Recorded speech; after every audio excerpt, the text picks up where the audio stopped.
Hello dear students, happy to see you again here in this lecture. In the lecture we have in the chapter 2, section 3, we are going to talk about one-side limit. It's clear from the name we are talking about limit in one side. So for example, if we have this graph, if you have some such graph like that, for example, f of x is equal to x over absolute value of x. As you know, absolute value will be analyzed because a piecewise function 2x when x greater than or equal to not 0, x greater than 0, x less than 0. So in that case, you know, we will get what? We'll get the value over x here and negative x. So in this case, we have the function will be 1 and minus 1 when x greater than 0, x less than 0. So this is our function. It's a piecewise function. I mean, we are going to we have a 1 and minus 1, as you know. Okay, so in that case, if I say find the limit of to 0 of f of x, this is our function. In that case, if you want to talk about the number, because you have a number, so first of all, think about positive, as I told you in the second lecture, the first lecture, and negative. So in that case, we are going to talk about, for example, limit of x approach to 0 from right side or left side.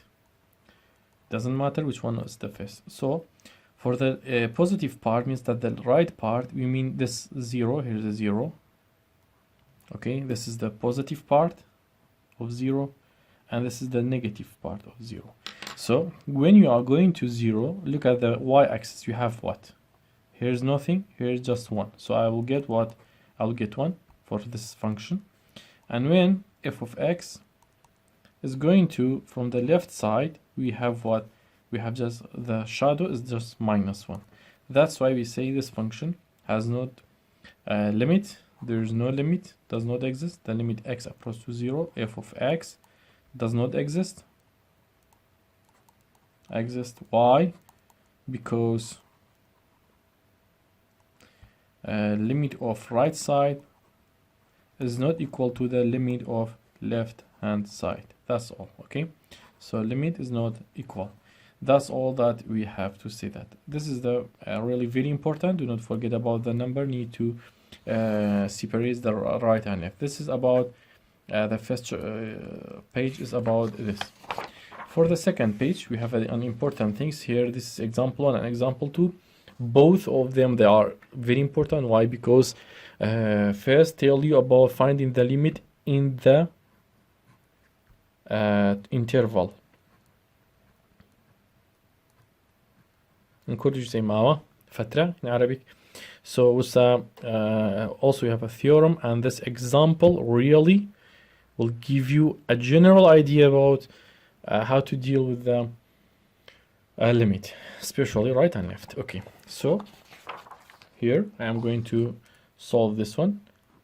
F of x is equal to, example 1, page 2, 2.3, 4 minus x squared, and we have what? We have 2 and minus. So if you have, you know about the graph, you can do it. Otherwise, it's okay. You can depend on the what do you say? It's a semicircle, you know, half circle, semicircle. We already call it a semicircle. Okay, so because we say find the limit of x approach to plus 2 from the positive side, 4 minus x squared. Now I'm going to something else. It's not included in your lecture. It's very important because it will give you the idea for the next one, next example. And also in your lecture, say find x approach to minus 2 from what? From positive side of 4 minus x squared. And this is also does not exist in your lecture, this part. So find x minus 2 minus 4 minus x squared. Look, first of all, I'm going to depend on the graph. Otherwise, you can depend on the minus 2 and 2. That's all the same without even the shape. We don't know the same. It's okay. So I'm going to talk about going x to positive 2. Sorry, I think in your lecture we haven't this one. We haven't this one. Okay, so first of all, I'm going to talk about this one. So you have this one and that one.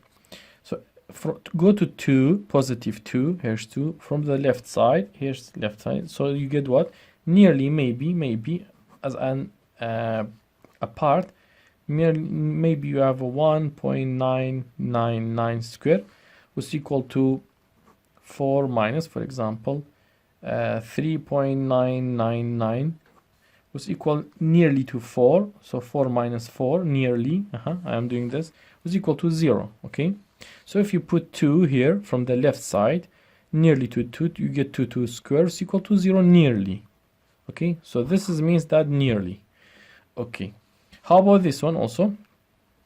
You are going to minus 2 from the right side. Okay, so we put what? For example, we put minus what? Minus 1999 squares equal to 4 minus 3999 is equal to 4 minus 4 and equal to 0. So both case we have what? We have an interval. So in the interval we are going to talk about inside the interval. Now in Maoka. So here's inside, here's inside, here's inside, here's inside. So in case we talk about outside, what do you mean? I mean there. Or other outside here. So if you say from minus 2, from negative side, or from 2 to the positive side, it's the outside of our interval that given. So in that case, you say does not exist. Okay, in both cases does not exist. Why?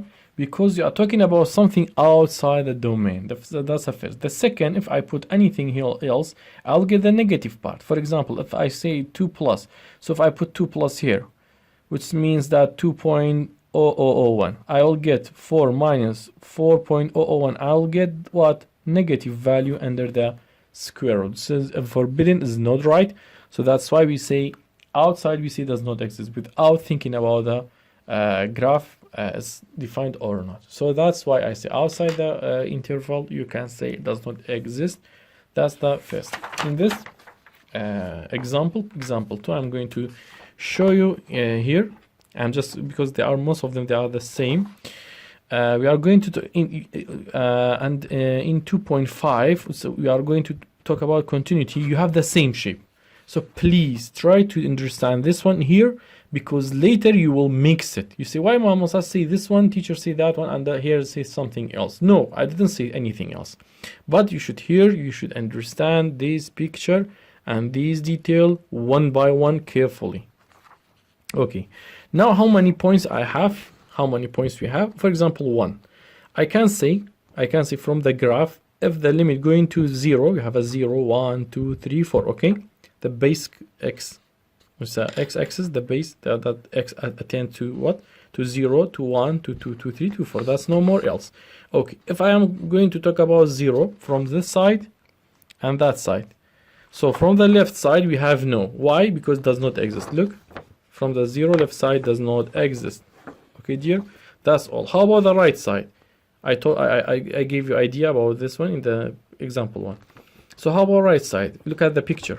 When you are going to the right side of the 0, the picture over y-axis is where? Is nearly to 1. That's why we say we have a 1. Okay. How about number 1, right and left side?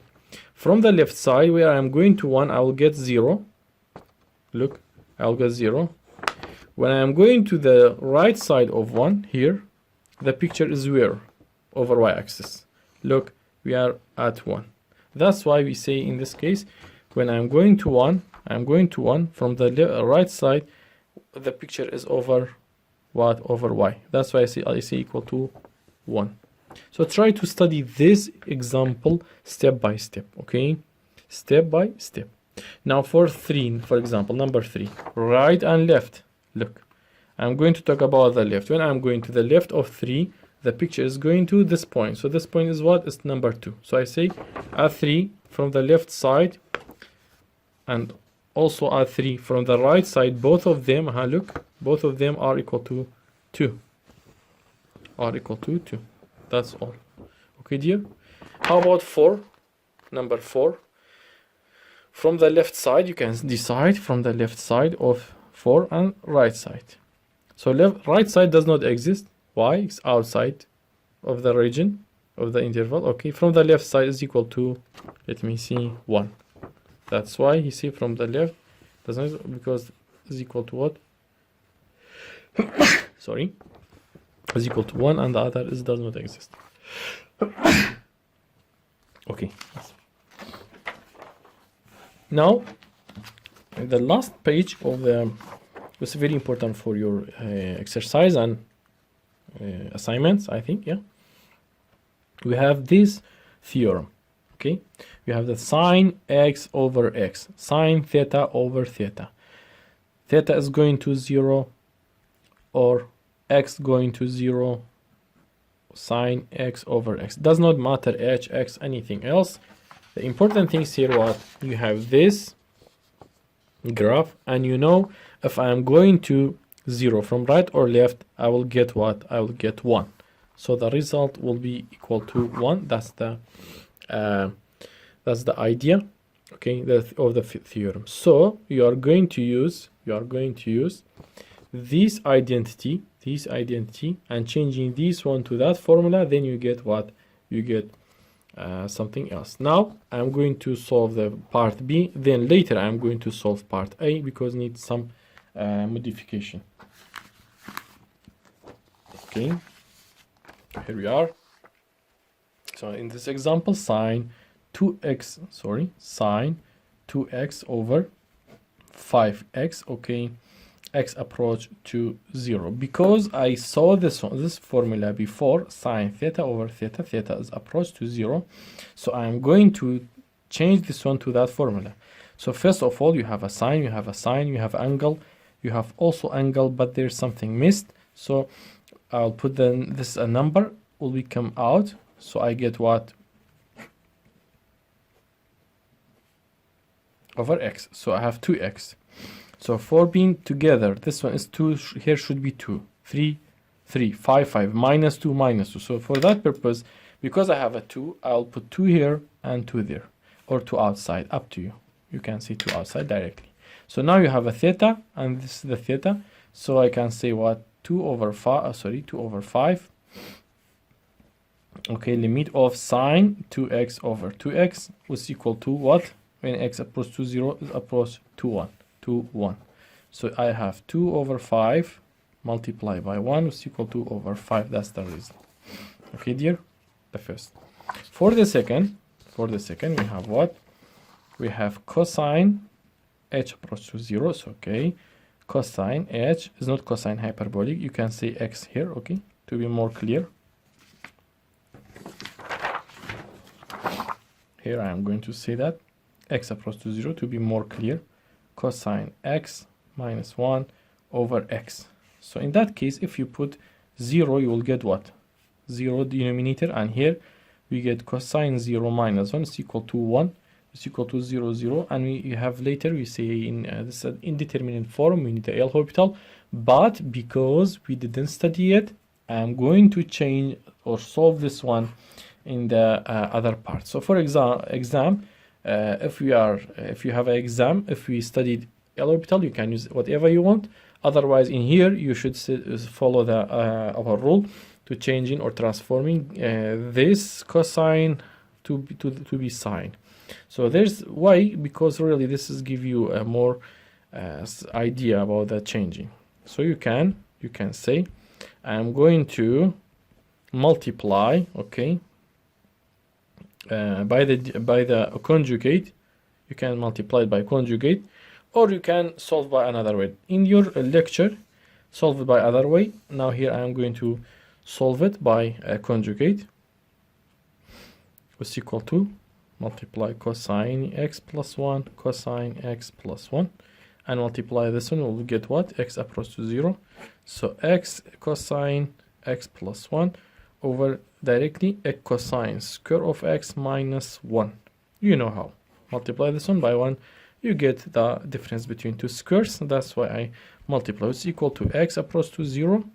So here x square minus 1 means that sine square of x. You know why? Because cosine square plus sine square is equal to 1. You know about this identity.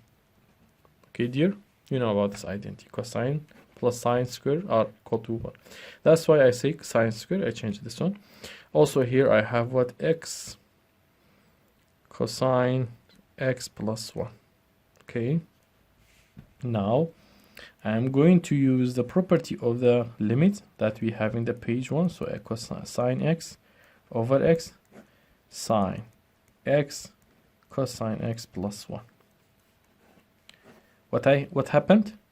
I factored, I analyzed this sine to be sine, you know, because sine square is multiplying to sine, and let this one be with one of them and this one be with the other one.